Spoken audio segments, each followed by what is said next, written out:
Welcome back ناظرین، دوبارہ آپ کی خدمت میں حاضر ہوئے ہیں۔ پروگرام تجزیہ آپ کی خدمت میں پیش کیا جا رہا ہے، اور داعش جو اس وقت ایک نئی تنظیم کے نام سے، دہشت گرد تنظیم جو ہے وہ اس کے نام سے جس نے سار اٹھایا ہے، اس پر گفتگو ہو رہی ہے۔ ابھی عراق میں تو کافی وہ پسپا ہو رہے ہیں اور انشاءاللہ ان کا نام نشان مٹ جائے گا۔ ایران میں بھی کوشش کی گئی ہے، لیکن انہوں نے ان کا سر کچل دیا، اور وہ اب ان کی ضرورت نہیں ہے کہ وہاں پہ اب حملہ کر سکیں۔ اب پاکستان چونکہ ایک سافٹ چونکہ دہشت گردی کا گڑھ ہے، وہاں ہی ایک دہشت گرد پیدا ہوتے ہیں، اور دنیا بھر میں جہاں کہیں بھی دہشت گردی ہوتی ہے یہ وہاں پہ ان کو بھیجا جاتا ہے، وہ خود چلے جاتے ہیں۔ اور ابھی جو حال ہی میں داعش کی حمایت جو اس وقت سامنے آ رہی ہے، اس پر بھی گفتگو ہو رہی ہے۔ نقوی صاحب کے پاس واپس چلتے ہیں اور گفتگو کا دوبارہ آغاز کرتے ہیں۔ جی نقوی صاحب، کال آ رہی ہے، میرے خیال سے کال آپ لے لیں تو پھر اس کے بعد انشاءاللہ کال یہاں آ رہی ہے بس لگتا ہے کہ یہاں آ رہی ہے، لیکن جی اس کو آن کر دیں پھر اسٹوڈیو سے اگر کال ڈائریکٹ کریں تو زیادہ بہتر۔ جی جی السلام علیکم۔ وعلیکم السلام جی، میں بس ایک دو زیادہ نہیں لوں گا ٹائم، ایک دو منٹ لوں گا۔ شکریہ شکریہ۔ تو بات یہ کر رہا تھا، تو آگے بات آپ وہاں مشیر خارجہ تھے، انہوں نے تو اپنا دکھا دیا کہ جو ان کا اصل ذہن تھا، تو اس کے بعد وزیر داخلہ کی بات آتی ہے۔ تو ایک وزیر اعلیٰ جو کہتا ہے صوبے کا، وہ کہہ رہا ہے کہ یہاں کے 12,000 تک داعش کے جو ہیں انہوں نے تیار کر رکھے ہیں، 12,000 تک تعداد ایک وزیر اعلیٰ نے بتا دی ہے۔ اور جو وزیر داخلہ ہے ملک کا، وہ کہہ رہا ہے کہ یہاں تو داعش کا نام بھی نہیں ہے۔ تو اس سے ثابت کیا کرتے ہیں کہ کیا یہ وہی حکومت ہے جو ان کے سر پہ بیٹھ کے، ان کے کندھوں پہ بیٹھ کے آئی ہے، یہ پھر ان کو تحفظ دینا چاہتی ہے؟ اس حکومت کو پتہ تو چل گیا کہ یہ زیادہ دیر نہیں رہ سکتی، تو کیا یہ دہشت پھیلا کے دہشت گردوں کے ساتھ مل کے جو اپنا ٹینیور پورا کرنا چاہتی ہے؟ یہ ایک سوال پیدا ہوتا ہے۔ دوسرے نمبر پہ یہ ہے کہ ابھی آپ بات کر رہے تھے تو ہمارے لیڈروں کی بات، تو جماعت اسلامی اگر یہ بات قتال کی بات کر رہی ہے ان کے ساتھ مل کے، تو پھر مجھے یہ بتائیں کہ جماعت اسلامی کے پی کے میں کس حکومت کے ساتھ بیٹھی ہوئی ہے، اور کے پی کے حکومت کے ساتھ کون مدد کر رہا ہے، اور کے پی کی حکومت کیا یہ ان کے دفتر دہشت گردوں کو کھلانے کی بات نہیں کرتی رہی، اور اب تک یہی بات کرتی آ رہی ہے؟ تو اس کا مطلب یہ ہے کہ یہ چند گنے چنے جو لیڈر ہیں جو آپ کے سامنے ہیں، لیکن ہم لوگ پھر بھی اگر ان سے آنکھ چرائیں اور اس کی بات واضح نہ کریں، ان کے مقاصد کو واضح نہ کریں، تو اس سے ثابت یہی ہوگا کہ ہم لوگ بھی جو ہیں یہ کوشش کرتے ہیں کہ جب تک ہمارے گھر میں آگ نہ لگے ہم کسی دوسرے کی آگ کا تماشا دیکھیں، اپنے گھر کو تک نہ پہنچے، ہم اپنا ڈیفنس نہ کریں۔ عام ملک میں آپ کو واضح طور پہ پتہ چل گیا کہ کون کون سے لیڈر، کون کون سی سیاسی پارٹیاں جو داعش کے ساتھ اور دہشت گردوں کے ساتھ محبت رکھتی ہیں اور جن کے نرم گوشے ہیں۔ تو اس لیے میں آپ سے یہ گزارش کروں گا کہ آپ اس بات پہ تھوڑا سی، نقوی صاحب سے کہوں گا کہ اس پہ بات کریں کہ وہ پارٹیاں جو داعش کے یا دہشت گردوں کے ساتھ نرم گوشہ رکھتی ہیں، ان کی یہ کیا حقیقت ہوگی اور مستقبل میں وہ کیا کریں گی، اس پہ تھوڑی سی بات کر دیں تو آپ کی مہربانی۔ بہت شکریہ، تھینک یو، مہربانی، شکریہ، مہربانی۔ جی نقوی صاحب، جی آپ اپنی گفتگو جاری رکھیں۔ تو نقوی صاحب کی بات کو تھوڑا سا میں ٹچ کروں کہ میں پہلے کہہ چکا ہوں تھوڑی دیر پہلے، لیکن کوڈ آف کنڈکٹ کی کچھ مجبوریاں ہوتی ہیں کہ ہمیں بات جو ہے وہ ایک پیرائے کے اندر کرنی پڑتی ہے، ٹھیک ہے نہیں؟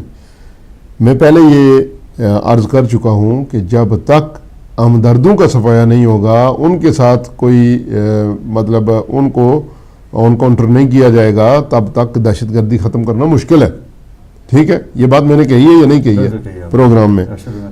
لیکن میرا ایک اپنا ایک انداز ہوتا ہے بات کرنے کا، میں اس انداز سے نہیں ہٹتا ہوں کبھی بھی۔ تو پہلے یہ فائنڈ آؤٹ کرنا ہے، اور یہ معلوم بھی ہے، گورنمنٹ کو بھی معلوم ہے، لا انفورس ایجنسیز کو بھی معلوم ہے کہ کون ان کے ساتھ ہے اور کون ان کے خلاف ہے، ٹھیک ہے؟ تو اس لیے پہلے ان لوگوں کو ڈیل کیا جائے۔ موجودہ حکومت تو میں نے بات کی تھی کہ نقوی صاحب نے کہا تھا جی کہ بھاگنے والوں کے پیچھے سرتاج عزیز صاحب نے کہا ہم نہیں بھاگتے، یہ بھاگنے والے نہیں ہیں، یہ بھگانے والے ہیں۔ حکومت نے ان کو بات چیت کا ٹائم دے کر ان کو ٹائم دیا ہے، بات چیت کا بہانہ بنا کر ان کو ملک سے بھاگنے کا موقع دیا، ان کو صرف پیسے دیا۔ یہ بھی حکومت نہیں چاہتی تھی کہ یہ شریفوں کی حکومت یہ نہیں چاہتی تھی کہ بدماشوں کے خلاف ایکشن ہو، قاتلوں، لٹیروں، دہشت گردوں، بے دینوں کے خلاف جو ہے وہ آپریشن ہو۔ یہ تو فوج نے دیکھا ہے کہ ملک جا رہا ہے، اب اب تو جناب اس کے علاوہ کچھ چارہ ہی نہیں ہے جو حقیقت ہے. تو اس لیے اس پہ بالکل جب تک دہشت گردوں کے لیے سافٹ کارنر رکھنے والے لوگ ہیں ان کے ساتھ بھی ایسا قانون بنایا جائے کہ ان کو بھی وہی سزا ہوگی جو ایک دہشت گرد کو ہوتی ہے ثابت ہونے پر, اور ثابت یہ ہو چکا ہوا ہے. ان کو سزائیں دی جائیں اور یہ جو معاویائی سیاست ہے اس کو چھوڑا جائے. ڈائلاگ یہ وہ پالیسی, دین بچے گا اور ملک بچے گا تو مسلمان بچیں گے. اگر ان دو چیزوں کو سیاست کی نظر کر دیا گیا تو پھر اللہ ہی مالک ہے اس سارے سلسلے کا. آپ نے جو ابھی بات بتائی ہے کہ اگر لا انفورسمنٹ ایجنسیز اگر چاہیں تو یہ دہشت گردی کی روک تھام کر سکتے ہیں, اس میں بالکل آپ نے بجا کہا ہے کہ جہاں سے بھی دہشت گردی ہوتی ہے ان کو پہلے سے بھی اطلاع بھی ہوتی ہے, اور جو پناہ دیتے ہیں ان کو بھی پتہ ہوتا ہے کہ کس نے پناہ دی ہے, کہاں سے دہشت گردی ہوئی ہے. اگر یہ چاہیں تو اگر ان کو سزا دیں جو ان کو پناہ دیتے ہیں یا جن مدارس سے یہ تربیت حاصل کرتے ہیں تو یقیناً دہشت گردی پر کنٹرول کیا جا سکتا ہے. میں کہتا ہوں جی کہ ایک جو دہشت گرد پلے تھے مدرسوں میں, اس آپریشن میں کچھ رفو چکر ہو گئے, بھاگ گئے, افغانستان میں جا کے بیٹھے ہوئے ہیں وہ, ٹھیک ہے. ابھی پیچھے بھی تیار ہو رہے ہیں, ابھی اس فیکٹری میں اور لوگ بھی تیار ہو رہے ہیں. یہ گورنمنٹ کا کام ہے. داعش کے نام سے, داعش کے نام سے بھائی کیا ہے وہ نام جو بھی چینج کر لیں, فکر وہی ہے, فکر سوچ وہی ہے, سوچ وہی ہے. جی جی. تو اس لیے سوچ چینج نہیں ہوتی, فکر چینج ہوتی ہے. لہٰذا ان مدارس کو جو ہے وہ گورنمنٹ اپنے کنٹرول میں لے, ان کو مانیٹر کرے. اور ایک سیاسی دیکھیں, آپ نے بات کی تھی کہ انڈیا والوں نے کیسا بیان دیا, ان کے بیان میں بھی طاقت ہے کہ ہم ان کو آڑے ہاتھوں لیں گے. ہمارے جناب وزیر داخلہ صاحب بھی جور کرتے ہیں, ٹھیک ہے, نہیں جی نہیں وہ یہاں ہے نہیں, حکومت کو آپ نیچا دکھانے, حکومت کیا نیچا ہے, اس حکومت کو کیا نیچا دکھانا ہے کسی نے, یہ ہو ہی نیچے. اخلاقی جواز آپ کھو چکے ہیں. حکومت میں رہنے کا کوئی اخلاقی جواز ہوتا ہے ایک, وہ بھی نہیں ہے. تو بس کبھی بجٹ پیش ہوتا ہے, کبھی اس میں ترمیم ہوتی ہیں, کبھی سستا ہوتا ہے پیٹرول, کبھی مہنگا ہوتا ہے. ڈرامے, سارے ڈرامے. تو نہ کوئی پروگرام ہے, نہ کوئی جناب پلان ہے. جنگلہ بس لوگ مر رہے ہیں بھوک سے, لوگوں کو اسپتالوں میں دوائی نہیں ملتی. آپ جو ہے اپنی فیکٹریوں کا سریا اور سیمنٹ بیچنے کے لیے جنگلہ پاس لگائے ہوئے لوگوں کو عذاب میں ڈالا ہوا ہے پورے پاکستان میں. جب بارش ہوتی ہے تو آپ کی جنگلہ روڈ پہ جو ہے, جنگلہ باز کی روڈ پہ جناب وہ ڈیم کا منظر پیش ہوتا ہے. نہ سیوریج ہے, کچھ بھی نہیں ہے, چونکہ سیوریج میں سریا نہیں لگتا, سراخ بنانے پڑتے ہیں. تو اس لیے یہ بددیانتی ہے, یہ ایسے کام نہیں چلے گا جب تک گورنمنٹ جو ہے وہ سیریس نہیں ہوگی. نہیں ہو سکتا کام, چھوڑ دو بھائی. کوئی ضروری ہے کہ ملک بھی ختم کرو گے اور لوگوں کو بھی ختم کرو گے. انہوں نے تو جیبیں بھرنی ہے نا, ان کو یہ تعلق ہی نہیں ہے کہ کیا دہشت گردی جو ہے وہ کیا کرے گی, ہم ان کو کس طرح کنٹرول میں کریں گے. میرے خیال میں وقت بہت کم رہ گیا ہے, اور میں چاہوں گا کہ تحریک جعفریہ پر جو اسی دہشت گردی کے الزام میں ضیاء کے دور میں پابندی لگائی گئی تھی, اس مشرف کے دور میں مشرف کے دور میں پابندی لگائی گئی تھی, اس پابندی کو اب اٹھا لیا گیا ہے. آپ کس طرح دیکھتے ہیں کہ ایک وہ تنظیم جو دہشت گردی سر عام دہشت گردی کرتی ہے اور اس پر کوئی پابندی نہیں ہوتی ہے, پابندی اگر لگتی بھی ہے تو وہ اپنی کارروائیاں جاری رکھتے ہیں, ایک وہ تنظیم جو دہشت گردی کبھی وہ سوچتی بھی نہیں ہے کہ وہ کسی معصوم شہری کو اس طرح اس کا قتل عام کریں گے, ان کو بھی اسی جیسے باقی لوگوں کو دہشت گردوں کو بین کیا اور ساتھ ہی ان کو بھی الزام میں بین کر دیا. لیکن اب کچھ عرصے کے بعد عدالت نے ان کو ان کی جو تحریک جعفری پر پابندی تھی وہ اٹھا لی ہے. اس کو آپ کس طرح دیکھتے ہیں کہ تحریک جعفریہ کا اب لایا عمل کیا ہوگا؟ آپ نے جو قائد صاحب سے بات کی تھی اور اس پر بھی تھوڑی سی روشنی ڈالیں کہ ابھی جو پابندی اٹھی ہے تو اس کا کیا پازیٹیو امپیکٹس جو کیا ہوں گے؟ سب سے پہلے میں آپ کو بتاؤں کہ حکومتی فیصلوں پہ اگر نظر دہرائی جائے تو آج تک تاریخ جو ہے وہ حکومتی فیصلوں پر ماتم کر رہی ہے. ٹھیک ہے, کربلا کا حکومتی فیصلہ ہو, ٹھیک ہے, یا کوئی اور حکومتی فیصلے بھی ہوں حق پرستوں کو روکنے کے لیے. ایک کال لے کے پھر بات کو جاری کریں گے. السلام علیکم. جی